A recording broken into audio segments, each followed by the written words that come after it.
களம் எப்படி இருக்கு? ஏன்னா விஜய் ஒரு பக்கம் பிரச்சாரம் சொல்லிட்டு நெல்லை, தூத்துக்குடி போறாரு. ஒரு பெரிய வரவேற்ப பார்க்கிறோம் மக்கள் மத்தியில. கேம்பெயின்ல வந்து முன்பு முன்பு இருந்த விஜய் கேம்பெயினோட இப்போ கொஞ்சம் முதிர்ச்சி தெரியுது. அது ஏற்றுக்கொள்ள வேண்டிய விஷயம் தான். முதல்ல ரொம்ப லூஸா இருக்கும். இப்போ ஆர்கனைஸ்டா இருக்கு. சந்தேகம் இல்ல. மைனஸ் பாயிண்ட் என்னன்னா, இப்போ நீங்க சொல்ற மாதிரி திருநெல்வேலியிலலாம் நல்லா கூட்டாங்க. நானும் என்னோட நண்பர்கள், திருநெல்வேலி நண்பர்கள்ட்ட கேட்டேன்.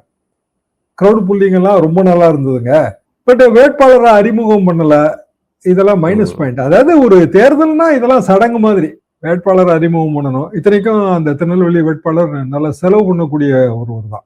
சோடையான வேட்பாளர் கிடையாதுங்க. அப்போ வேட்பாளர் அறிமுகம் ஏன் பண்ணல, அதை எடுத்து சொல்லலையா, இதெல்லாம் தான் புரியல. டைம் இருந்துச்சு. அவர் வந்து 1 மணிக்கு டைம், 1 மணிக்கு ஷார்ப்பா போயிட்டாரு.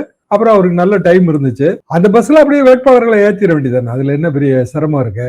இல்ல அங்க இந்த வேட்பாளர்கள் அவருக்கு வேல் இதெல்லாம் கொடுத்தவங்க தான் வேட்பாளரா நமக்கு தெரியல. அது சொன்னாதான் தெரியும். ஏன்னா அவங்களுக்கு அரசியல் அந்தஸ்து முக்கியங்க. இந்த தேர்தல வெற்றி தோல்வியை தாண்டி விஜய் கட்சியில இருந்து செலவு பண்றவங்க கிட்ட பேசணும்னா எங்களுக்கு ஒரு அரசியல் அந்தஸ்து கிடைக்குங்க. ஒரு குறிப்பிடத்தகுந்த ஓட்டு கிடைக்கும். ஃபர்தர் அரசியலுக்கு அது யூஸ்ஃபுல்லா இருக்கும். ஒரு உள்ளாட்சி தேர்தலுக்கு யூஸ்ஃபுல்லா இருக்கும். இப்படி அவங்க ஒரு கணக்கு வச்சிருக்காங்க. அப்போ அந்த அறிமுகம் கொடுக்கணும். அறிமுகம் கொடுக்கலன்னு உடனே என்ன ஒரு யோசனை வருதுன்னா, விஜய் வந்து அந்த விசில் விஜய் அதை தாண்டி வேற ப்ரொஜெக்ஷன் வரக்கூடாதுன்னு நினைக்கிறாரு.